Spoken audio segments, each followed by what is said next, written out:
Okay, today we will learn about past simple. Okay, we use past simple to talk about finished actions in the past. Finished actions nima degani edi? Tugallangan, qilib bo'lgan ish harakatlarimiz uchun ishlatamiz ekan. In the past bu o'tgan zamonda. Ya'ni o'tgan zamonda qilib bo'lgan ishlarimiz uchun biz ishlatamiz ekan. Tushunarli? Okay.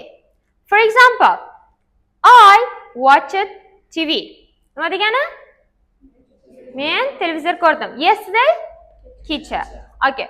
I studied English yesterday. I cooked dinner yesterday. Okay. I played football yesterday. Okay. Demak biz present simple o'tgandik, ya? Present simple da bu qanaqa bo'lardi ish harakatlar?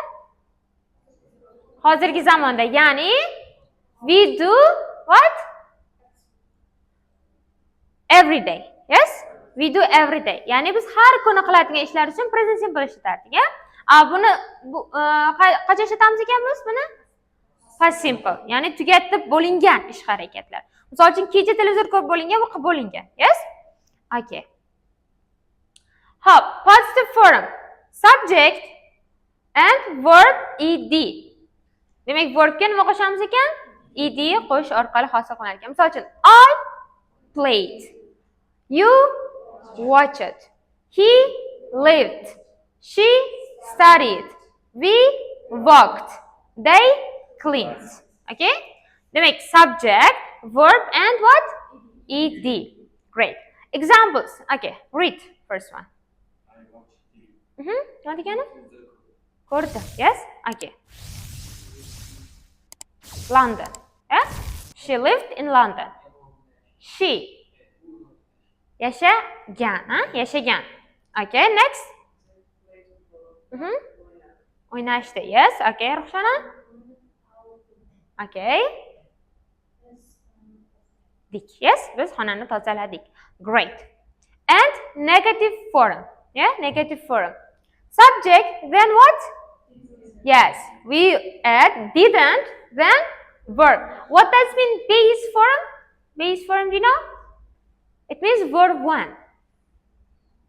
You don't need any suffix. I mean, you don't add ed, ing. No, just verb.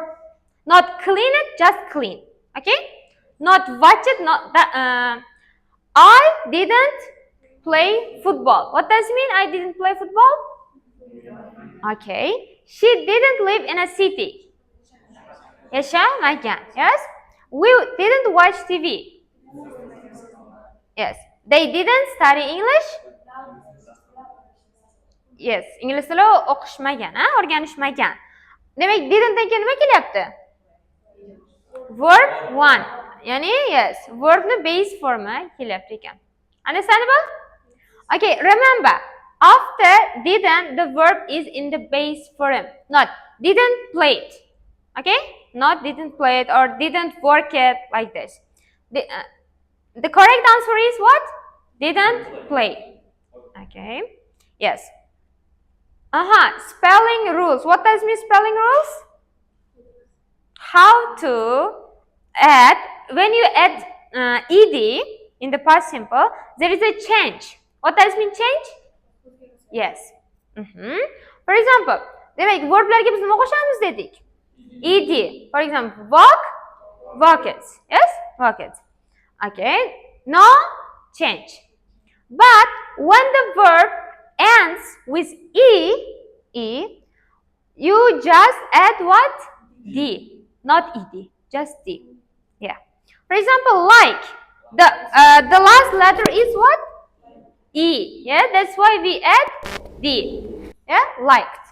And verb ending in consonant. What is consonant? No. Y and consonant. Consonant plus Y. What kind of letters? Not vowel, consonant. Consonant are, for example, D, D, C, F. Yeah, they are consonants. Okay, vowels. Yes. A, I, O, U, yes? Okay, Y, and before Y, consonant We remove, we omit y and we add y.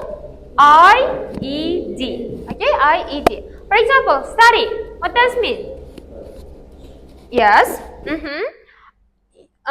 Y and before y there is consonant. That's why you remove y and we add I-E-D. Okay? And what else? Cry. What does it mean cry? Yes. C-R-Y. Yeah? In the past simple? Cried. Cried, not cries. Present simple is cries for he, she, it. And singular? Yeah. Cried. Y. Remove and I-E-D. Okay? And when the verb ends with y and before y, it is vowel sound. Yeah? It's vowel sound. You just add y, E-D. For example, play. Y and before y is A. Consonant or vowel? Vowel. That's why you add E-D. Yeah? Great. Many verbs ending in consonant, vowel, consonant. What does it mean? Consonant, vowel, consonant? Yes. We double the final consonant. What does it mean double? İki marta yazamız. Yes? The last consonant. Yeah? And ed plus ed. For example, stop. What does it mean stop? Yes. Consonant or vowel? Consonant, vowel, consonant. Yeah? That's why we add another B. Yes? And travel. Consonant, vowel, consonant. That's why we add another L. Okay? One consonant. But visit, consonant, vowel, consonant, according to the rule, we add what? Another T. Yeah? Consonant, vowel, consonant, we should add T. But you cannot do this in visit. And also listen. Okay? Listen and visit, there is no another consonant. Just ed. Okay? Yani ular qoidaga bo'ysunmaydi. Listen bilan demak visitda consonant vowel consonant undosh only undosh bo'lsa ham nima bo'lar ekan? Shunchaki ed ni o'zini qo'shib qo'yamiz ekan. Okay? Great. And time expressions. Yani past simple da ishlatiladigan. What does it mean time? Time. Vaqtni bildiruvchi so'zlar bor ekan, ha? Xo'p, birinchisi yesterday. Repeat, yesterday. Nima degani? Kecha. Last week. Repeat, last week. Last week. Okay? Last month. Last month. Nima degani? O'tgan. Last year. Last year. O'tgan yil. 2 days ago. 2 days ago.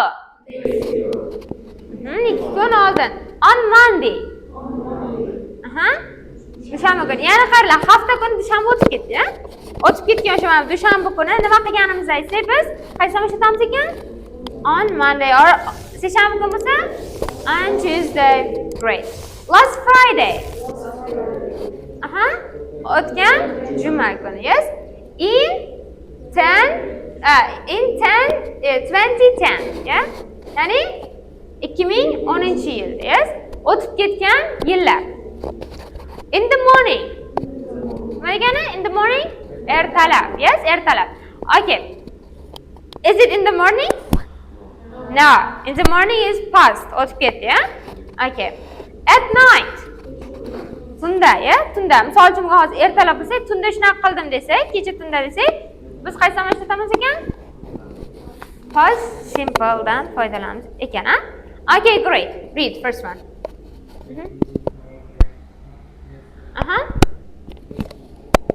I. Bo'lmakiga tashrif buyurdim. Yes? Okay. And what? We. Biz. Great.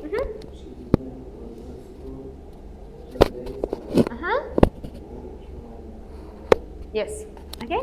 Look, but in positive, you should add what? Ed. But in negative, you cannot add. Yes. Verb 1 just. Didn't? Verb 1. Yes. Okay. Now we will do this exercise. Okay. All right. This one. Yesterday. Nima qo'shamiz ekan? Shunchaki ed qo'shib qo'yamiz. Yeah, I watched a movie yesterday. Nima ekan? Okay. Qanaqa o'zgarish bo'ladi? D. I E D bo'lar ekan. Okay, great. Keyingi.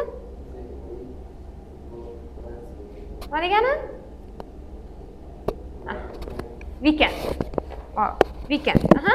After and. Oxirida nima qilishdi? O'ynashdi. Zarina. Hour run ago. Tozaladik. Yes. O'zgarish bo'ladi? Qanaqa o'zgarish bo'ladi? Yo, ida qo'shganimiz o'zgarish bo'ladimi yo'qmi? Qanaqa? Yo, o'tgan zamonda to'g'ri, yo, mana bu id qo'shayotganimizda o'tgan zamon qilib, qanaqadir o'zgarish bo'ladimi yo'qmi? Shu id qo'shayotganimizda, yozayotganimizda o'zgarish bo'ladimi yo'qmi? Nimadir tushib qoldi, nimadir qo'shiladimi yo'qmi? Yo'q. Okay? Just ed. Azira. Aziza. He visited his grandparents last Sunday. Nima deyapti? Baba buvisiga bordi. Okay. Is there a change? Change bo'ladimi, o'zgarish bo'ladimi? No. Yes, just ed. Okay. What?